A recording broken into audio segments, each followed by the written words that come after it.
Olá, meu querido, olá, minha querida, você que está aí participando do nosso estudo bíblico. É muito bom ter você aqui com a gente. Nós estamos na aula número 13 e nós estamos falando sobre um assunto muito importante que é o conhecimento, o estudo da palavra do Senhor para aqueles que são novos convertidos, para aqueles que estão querendo aprender um pouquinho mais. Então, fique ligado com a gente, entra no nosso canal, né? Inscreva-se no nosso canal, compartilhe, né? Se você está gostando das aulas, comente e com certeza queremos melhorar para que você seja abençoado, alcançado, tá bom? Nós falamos sobre a origem da Bíblia, nós falamos já sobre a origem de Deus, a origem do diabo, falamos sobre as divisões, né, dos livros, como que está no Velho Testamento, as divisões dos livros, vamos estar falando um pouquinho mais para frente. Nós começamos a falar o livro de Gênesis, né? Começamos a estudar o livro de Gênesis e no livro de Gênesis nós estudamos já a criação, nós estudamos como Deus fez a separação, né, de dia, noite, demos uma boa explicada, começamos a falar sobre Adão e Eva, falamos sobre a queda do homem, né, o pecado, falamos também na aula passada sobre o dilúvio, sobre Noé, e hoje nós vamos estar aqui dando sequência ao nosso estudo no livro de Gênesis, tá bom? Então, tem muito assunto ainda para a gente tratar, muita coisa, e eu com certeza nós vamos aprender muito mais, tá bom? Então, nós vamos aqui abrir a nossa Bíblia, Gênesis, eu coloquei aqui como tema, né, o nosso versículo de hoje, Gênesis capítulo 10, mas eu vou ler um pouquinho antes, tá?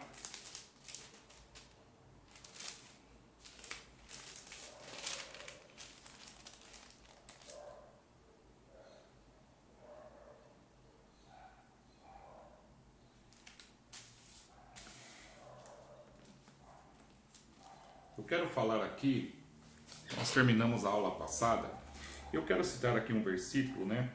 Então, antes de nós lermos Gênesis capítulo 10, eu quero ler um versículo aqui sobre o final do dilúvio, sobre a aliança que Deus havia feito com Noé, com o homem, tá? Que é muito importante para nós, né? Sabermos as promessas, né? Conhecermos as promessas de Deus. Então, vamos lá?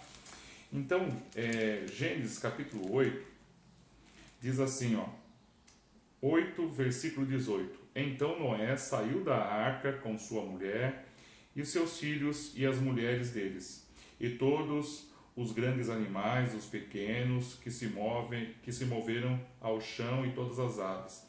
E tudo o que se move sobre a terra saiu da arca, uma espécie após a outra. Depois Noé construiu um altar dedicado ao Senhor, tomando alguns animais e aves puros, ofereceu como holocausto, queimando-o sobre o altar. O Senhor sentiu aquele aroma agradável e disse a si mesmo, né? E disse a si mesmo: Nunca mais amaldiçoarei a terra por causa do homem, pois o seu coração é inteiramente inclinado para o mal desde a infância, e nunca mais o destruirei todos os seres vivos como fiz desta vez. Enquanto durar a terra, plantio e colheita, frio e calor, verão e inverno, dia e noite jamais cessarão. Olha só as promessas de Deus. Mesmo que o homem hoje maligno, ele venha fazer coisas ruins, venha fazer coisas, Deus está aqui, né? Deus está prometendo que vai manter dia, noite, frio, inverno, tá? Depois, no capítulo 9, versículo 1, Deus abençoou Noé e seus filhos, dizendo: Sejam férteis, multiplicai, enchei a terra, e todos os animais da terra tremerão de medo de ti e de vocês, os animais selvagens, das aves dos céus, tá? Ele vai repetindo as palavras que ele disse a Adão, né? Que Adão e Eva dominaria sobre os peixes, sobre as aves dos céus. Então Deus está reafirmando, tá? E aqui o Senhor, no versículo 12, Deus diz assim, olha que coisa importante, versículo 12, capítulo 9, versículo 12 diz assim: E Deus prosseguiu: Este é o sinal da aliança que estou fazendo entre mim e vocês e todos os seres vivos que estão com vocês, para que todas as gerações futuras. O meu arco que colocarei nas nuvens será o sinal da minha aliança com a terra. Quando eu trouxer nuvens sobre a terra e nela aparecer o arco-íris, então me lembrarei da minha aliança com vocês e com os seres vivos e de todas as espécies. Nunca mais as águas se tornarão um dilúvio para destruir toda a terra e toda a vida. Toda vez que o arco-íris estiver na nuvem, olharei para ele e me lembrarei da aliança eterna entre Deus e todos os seres vivos de todas as espécies que vivem na terra. Amém? Queridos, quando vem uma tempestade e aparece o arco-íris após aquela chuva, aquela tempestade, nós podemos perceber que aquele é o símbolo da aliança de Deus ao homem, que Deus não destruiria a terra mais, como fez aqui com o dilúvio. Então, queridos, quando muitas vezes a mídia quer dizer que o arco-íris ele é de um duende, que no final do arco-íris tem um pote de ouro, né? Nada mais é do que tirar a gente do foco, daquilo que Deus determinou. Então, todas as vezes que nós olharmos para o céu após uma chuva, uma tempestade e tiver o arco-íris, é o símbolo de que Deus tem uma aliança com o homem, tá? E aí, eu vou ler agora o versículo 10, capítulo 10, versículo 8, que diz assim, ó. Eu vou ler do 6 em diante, tá? Até o 8. Esses foram os filhos de Cã: Cuxi, Mizraim, Fute e Canaã. Esses foram os filhos de Cuxi: Seba, Avilá, Sabitá, Raamá, Sabeteca. E esses foram os filhos de Ramá: Sabá e Dedã. Cuxi gerou também Nimrod, o primeiro homem poderoso da terra. Nimrod, o primeiro homem poderoso da terra. Tá? Então, queridos, esse Nimrod me chama a atenção porque lá em 1 Crônicas, se eu não me engano, no capítulo 1 de 1 Crônicas, também ali vem falando sobre os descendentes de Adão e sobre os descendentes de Noé. E quando chega nos descendentes de Noé, ele fala sobre Nimrod, tá? É muito importante nós aqui falarmos um pouquinho sobre esse moço, sobre esse homem Nimrod, porque nós vamos falar sobre a Torre de Babel. E para nós falarmos a Torre de Babel, nós precisamos entender o porquê aconteceu a Torre de Babel. O que era a Torre de Babel, tá? Então vamos começar o nosso estudo por o momento em que Noé desceu da arca. Noé fez nós acabamos de ler que ele fez o sacrifício, agradeceu a Deus, Deus fez promessa, Deus abençoou. E como nós falamos na aula passada, Noé, ele ficou 370 dias dentro da arca, né? Mais de um ano dentro da arca. Nós estamos aqui no ano de 2020, nós estamos vivendo um tempo de pandemia, e esse tempo de pandemia nós ficamos alguns dias que ficamos sem poder sair, as lojas fecharam, o shopping fechou, e a gente ficou meio assim, né? Sem poder sair de casa. E mesmo assim a gente foi ao mercado, a gente saiu dali, mas você já parou para pensar se você ficasse um ano dentro da sua própria casa? Então eu creio que foi muito difícil para a família de Noé. Muito difícil para Noé também. O fardo, já parou para pensar que a família poderia duvidar de Noé? A família poderia dizer, nunca mais nós vamos sair daqui, nunca mais as águas vai abaixar. Então muitas coisas acontecem, porque na nossa vida é assim, a dúvida vem, né? Nós já falamos aqui que o maior problema na vida do homem é a dúvida. Quando o homem tem dúvida, ele está propenso a pecar, a falhar, a cair em tentação. Por isso o diabo sempre vai colocar a dúvida no nosso coração.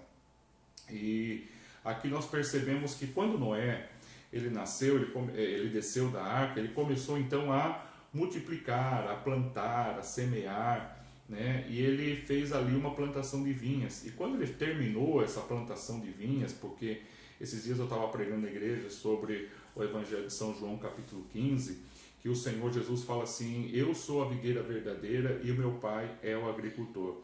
Então eu fui estudar qual é o tempo, como era né? Como era o tempo para preparar a muda. E eu vi ali que demora um tempo longo para poder essa muda pegar, essa muda crescer. Depois eles colocam ali um condutor do lado daquela muda para que ela possa crescer de maneira correta, para que possa ser feita aquela parreira bonita, né?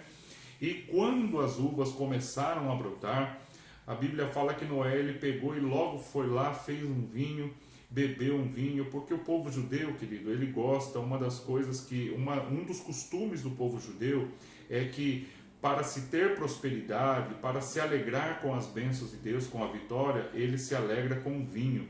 Ele se alegra com vinho e pão, né? Já o costume do povo brasileiro, qual que é o costume do povo brasileiro? O costume do povo brasileiro, quando eles se alegram, festejam uma festa, eles abrem um champanhe, né? Mas a maioria das vezes eles compram um bolo para celebrar aquele momento, né? Seja de aniversário, de nascimento, sempre tem um bolo.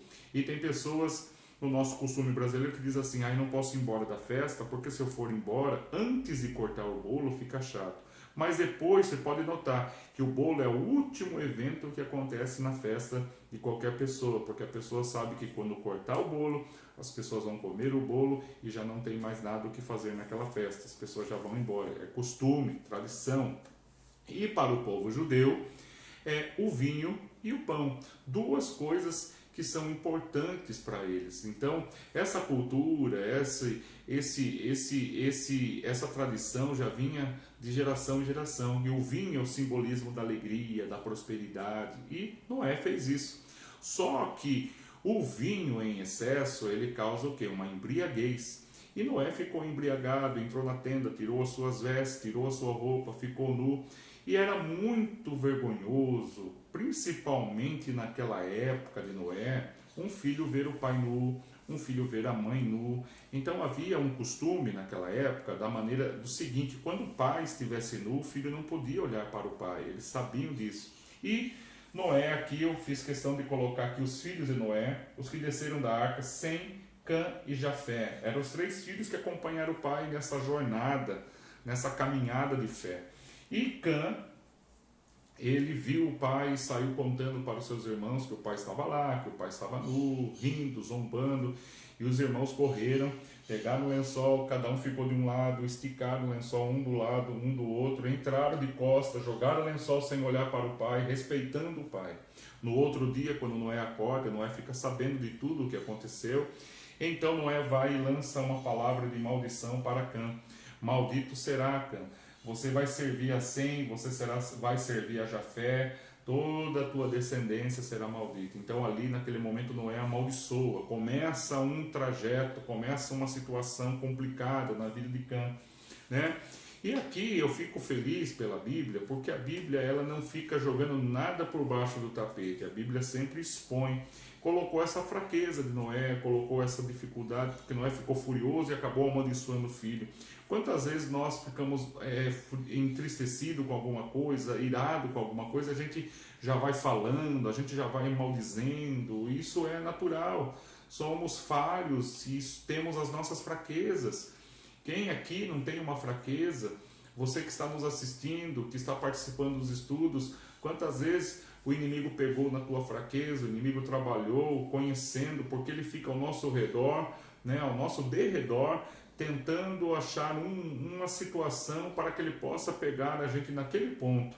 Então, meu querido, não se envergonhe por você ter uma fraqueza, mas saiba que o Senhor é poderoso para perdoar, para santificar, para nos ajudar, para nos fortalecer a sair dessa dificuldade, a vencer essa luta. O Espírito Santo nos fortalece para vencermos as nossas fraquezas.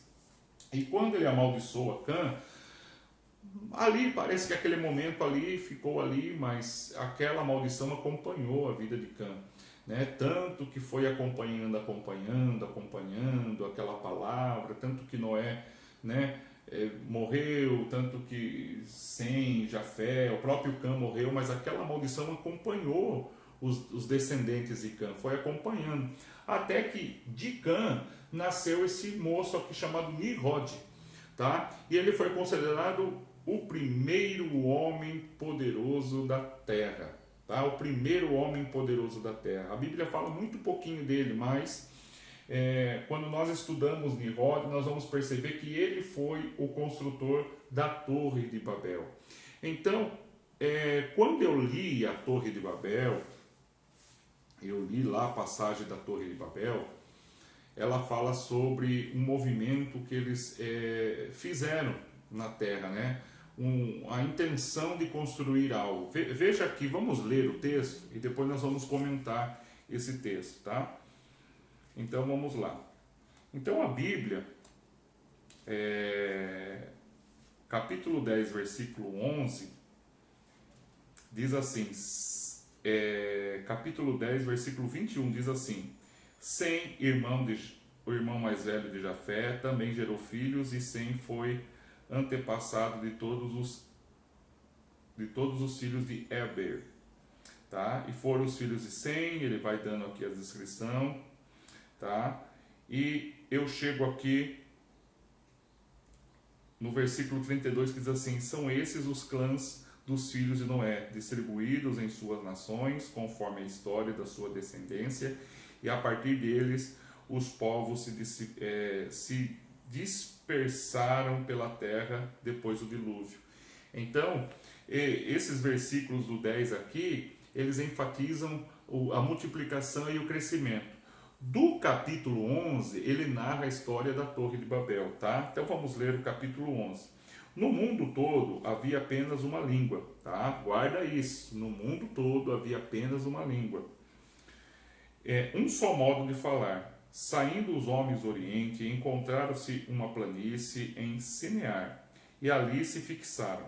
Disseram uns aos outros: Vamos fazer tijolos, queimá-los bem, usar tijolos em lugar de pedras e piche em vez de argamassa. Depois disseram: Vamos construir uma cidade, uma torre, que alcance os céus, e assim nosso nome será famoso e não seremos espalhados pela face da terra. O Senhor desceu para ver esta cidade e a torre que os homens estavam construindo. E disse ao Senhor: Eles são um só povo e falam uma só língua, e começarão a construir isso. Em breve nada poderá impedir o que planejar fazer. Venham, desçamos, confundamos a língua que falam, para que não entendam mais uns aos outros. Assim o Senhor os dispersou dali por terra, por toda a terra, e pararam de construir a cidade. Por isso foi chamado de Babel, porque ali o Senhor confundiu a língua de todo mundo, e dali o Senhor os espalhou por toda a terra. Tá? Queridos, quando eu li aqui pela primeira vez, eu ficava com uma dúvida no meu coração. Quando eu li essa passagem, eu ficava assim pensando assim: por que Deus, que Deus cruel é esse? Eles estavam construindo uma torre, eles queriam ser assim reconhecidos, eles estavam fazendo uma torre e juntos, estavam numa equipe, estavam todos juntos, todos no mesmo pensamento, fazendo a mesma, né, com a mesma finalidade. E eu quero dizer a vocês, eu fiquei assim, na primeira leitura minha, conhecendo a palavra, eu fiquei imaginando: puxa, eu não entendia por que Deus veio e não permitiu. E aí eu fiquei pensando: será que Deus não permitiu porque ficou com medo daqueles homens, daquele povo, tá? E eu fiquei me questionando: que Deus chato, né? Ele tendo todo o poder, toda a autoridade, foi lá e mexeu com eles que estavam construindo, né, uma torre, estavam construindo uma cidade. Será que Deus, por que ele fez isso, né? Por que ele dividiu essas pessoas, né? Então, quando a gente lê a Bíblia sem conhecer o contexto, sem conhecer a história, porque às vezes, muitas das vezes, algumas histórias não estão ali o que estava acontecendo, o porquê estava acontecendo. E depois, mais para frente, que a gente vai conhecendo, vai lendo, e daí surgiu esse nome Nimrod lá na frente, né? O primeiro homem poderoso. E a gente vai ver que esse homem fez muitas proezas. A Bíblia depois vai citando algumas proezas que esse homem fez, alguma coisa que ele fez, e ele era descendente de Cã, aquele que foi amaldiçoado pelo pai. E nós percebemos, estudando Nimrod, você pode até fazer um estudo específico aí na tua casa, que é importante você buscar com respeito a Nimrod, e você vai descobrir que esse Nimrod, ele, na verdade, ele foi poderoso porque tudo o que ele queria, a intenção de Nimrod não era uma intenção boa. Nimrod queria ser o quê? Ele queria ser um líder de uma nação, um líder de um povo, e ele não queria mais honrar a Deus. Ele estava, naquele momento, ele estava saindo do caminho, do propósito de Deus, porque ele dizia no seu coração, ele se achava no seu coração no direito de se vingar, porque o seu pai foi amaldiçoado. Então Nimrod queria se vingar de Deus. Então a ganância dele para construir aquela torre era zombar de Deus, era dizer que eles eram melhores, que eles eram poderosos e que ninguém precisava mais de Deus. Então nós entendemos que Deus ali, ele parou aquela construção porque o intuito do coração daquelas pessoas era outro, e principalmente liderado por esse Nimrod. Veja que o mesmo sentimento que entrou na vida de Lúcifer no céu estava entrando agora no coração de Nimrod.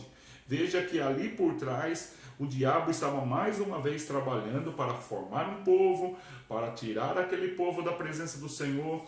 E muitas das vezes nós vamos ver na palavra do Senhor o diabo tentando tirar as pessoas da presença do Senhor. O diabo sempre vai tentar tirar eu e você da presença do Senhor, vai tentar tirar eu e você do caminho do Senhor, vai tentar de alguma maneira fazer com que o propósito de Deus não se cumpra na minha vida e nem na tua vida.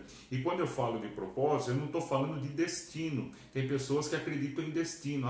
Porque Deus criou um destino para mim. Quando eu fizer 20 anos eu vou morrer. Já foi predestinado isso para mim quando eu nasci na barriga da minha mãe. Então, destino, nós podemos dizer que o destino seria muito pensar dessa maneira, de um Deus tão grande, ele criar o homem, criar a mulher com datas, com um tempo determinado, seria muito pouco, né? Seria muito pouco nós pensarmos dessa maneira, porque o nosso Deus é tão poderoso, tão criativo, criou todas as coisas. Então eu acredito em propósitos.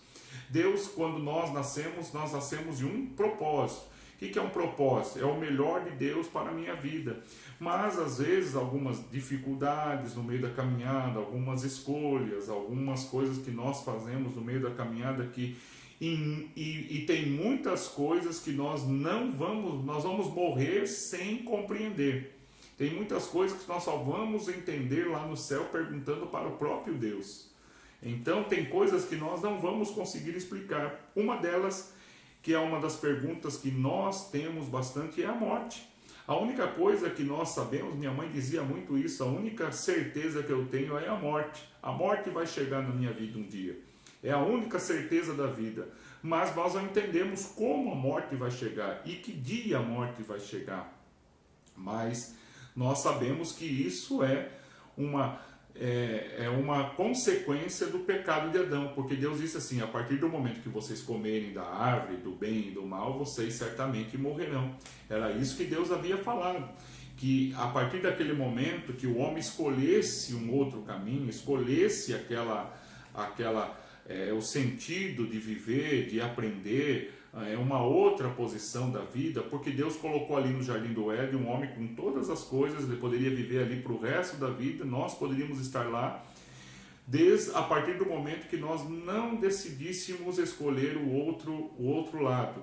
O outro lado é passar pela morte, é ter uma vida difícil, é ter uma vida, né? Porque daí o Senhor falou: agora, a partir desse momento, o pecado entrou no coração de vocês, foi aberto os teus pensamentos, sabedoria, vocês agora vão ter que comer do suor do seu rosto, a vida vai ser difícil, as mulheres tinham um parto sem dores, agora vai ter dores no parto. Então, foi a trajetória humana, o caminho que o homem pegou, que isso, muitas das vezes, as pessoas criticam. Por que morre tanta criança? Por que há tantas pessoas vivendo sofrendo na África? Por que o Senhor não vê tudo isso? Porque o homem lá atrás optou a viver essa vida. Então a vida de pecado é a vida de enfermidade, é a vida de dificuldade. Então nós vamos passar por esse momento difícil. Por isso Jesus, ele quando veio, passou por todas essas etapas que nós estamos passando, que nós, né, e ainda mais, o inimigo sabia exatamente, Lúcifer o Lúcifer sabia exatamente que aquele era o Filho de Deus. Tanto que em alguns momentos os próprios demônios, quando se manifestavam, falavam assim: ei, não é o nosso momento ainda, ei, o que o Senhor veio fazer aqui antes da hora. Eles reconheciam que aquele era o Filho de Deus. Mas Jesus, ele veio 100% homem, passou nessa vida 100% homem, para que lá na cruz fosse consumado e quitado a nossa dívida.